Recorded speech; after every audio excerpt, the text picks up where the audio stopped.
آیا تا به حال در مورد تاریخ شگفت انگیز ترجمه در ایران چیزی شنیدید؟ من نفس هستم و در اینجا قصد دارم نگاهی گذرا و کوتاه به این تاریخ داشته باشیم. ترجمه در ایران در اصل ریشه در دوران کهن داره و طبق مستندات مکتوب به روزگار هخامنشیان باز میگرده. برخی کتیبه‌های تخت جمشید به 3 زبان متفاوت نوشته شدن.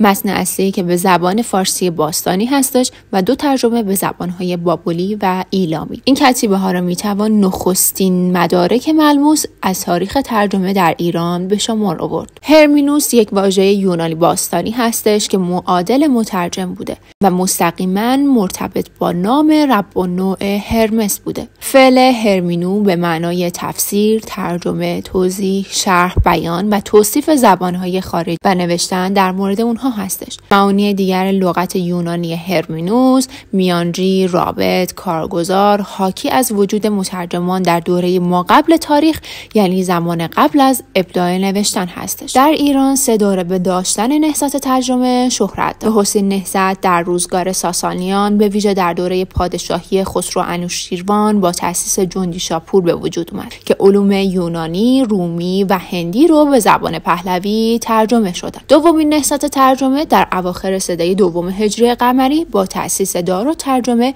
که مرکز تجمع ادیبان و دانشمندان و مترجمان بود به نهایت شکوفایی خودش رسید و آثار بسیاری در طب و کیمیا و سایر علوم یونانی به عربی بازگردانده شد. اما در اواسط دوره قاجار بود که 3مین نهضت ترجمه در ایران به دنبال شکست‌های ایران از روسیه با ورود هیئت‌های نظامی و علمی خارجی به خصوص فرانسوی به ایران آغاز شد، تا آنجا که عباس میرزا چاپخانه‌ای در تبریز ساخت و با تأسیس دارالفنون در دوره ناصرالدین شاه نهضت ترجمه به بالاترین درجه رشد و تکامل خود تا آن زمان رسید. و اما بشنوید از اولین کتاب ترجمه شده در ایران. طبق شواهد به دست اومده در دوران حکومت عباس میرزا چاپخانه‌ها به سبک و سیاق امروزی شروع به کار کردند.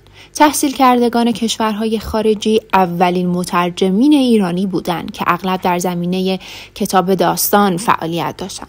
برای مثال میرزا رضا مهندس باشی تبریزی بعد از بازگشت از انگلستان وارد کار ترجمه شد. در سال 1198 اولین کتاب‌ها از زبان انگلیسی به فارسی ترجمه شد. خسرو کبیر و شارل 12 2 کتاب از ولتر به عنوان نخستین آثار ترجمه شده به سبک و سیاق جدید شناخته می‌شوند. اولین دارالترجمه رسمی در ایران، دارالترجمه ناصری یا دارالترجمه همایونی، یک نهاد ادبی فرهنگی در زمان ناصرالدین شاه قاجار بود که در ابتدا برای ترجمه متن‌های زبان‌های بیگانه تأسیس شد. پیش از تأسیس این دارالترجمه نیز به دلیل نیاز دربار ترجمه در کشور رواج داشت، اما این نخستین بار در ایران بود که نهادی به ترجمه اختصاص می‌یافت. امیرکبیر در این دارالترجمه گروهی از مترجمان خبره آن عصر را گردآوری کرده تا در جهت ارتقاء سطح علمی و ادبی کشور گام بردارد. در ابتدا هدف این دارالترجمه بسیار کوچک و پیش پا افتاده بود و ناصرالدین شاه قصد داشت تا با ترجمه روزنامه‌ها و حوادث اروپایی نظر غربی‌ها را در مورد وضع ایران و خودش بدونه. اما در ادامه این هدف کوتاه مدت اتفاقات خوبی در کشور رقم خورد و پیشرفت‌های زیادی به دلیل این انتقال فرهنگی ایجاد شد. نحوه تأسیس دارالترجمه ناصرالدین شاه یکی از پادشاهان مستبد و مغرور و در عین حال دچار ضعف نفس بود. به همین دلیل علاقه شدیدی داشت تا نظر افراد اروپایی و سران این کشورها و دیپلمات‌های اونها رو در مورد ایران و شاه بدونه. برای به نتیجه رسوندن هدف خودش حدوداً در سال 1288 هجری قمری ناصرالدین شاه دستور داد تا اولین دارالترجمه رسمی ایران تأسیس بشه.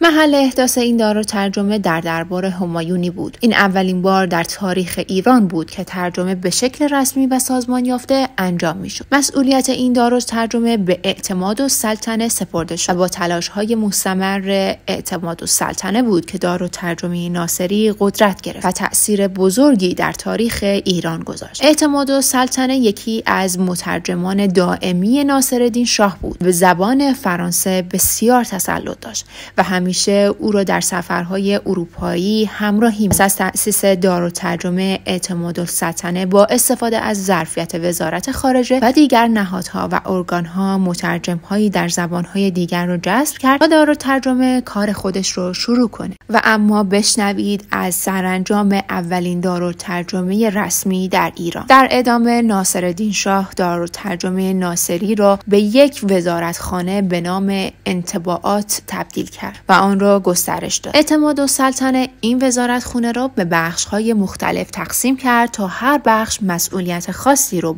بر عهده بگیرد. این وزارتخانه به بخش‌های ترجمه، نشر، تألیف، اخبار و روزنامه و بخش صدور مجوز تقسیم شد. پس از درگذشت اعتمادالسلطنه در سال 1313 هجری قمری برادرزاده او وزارت این وزارتخانه را بر عهده گرفت و وزیر جدید جدیت و علاقه وزیر سابق رو نداشت. وزارت انطباعات به مرور از حالت تألیف، ترجمه و نشر آثار علمی و ادبی خارج شد و فقط نقش ممیزی و ارائه دهنده مجوز را ایفا می‌کرد و دیگر اهمیت قبل رو نداشت و روز به روز ضعیف‌تر شد و پس از انقلاب مشروطه این دارالترجمه به طور کلی حذف شد.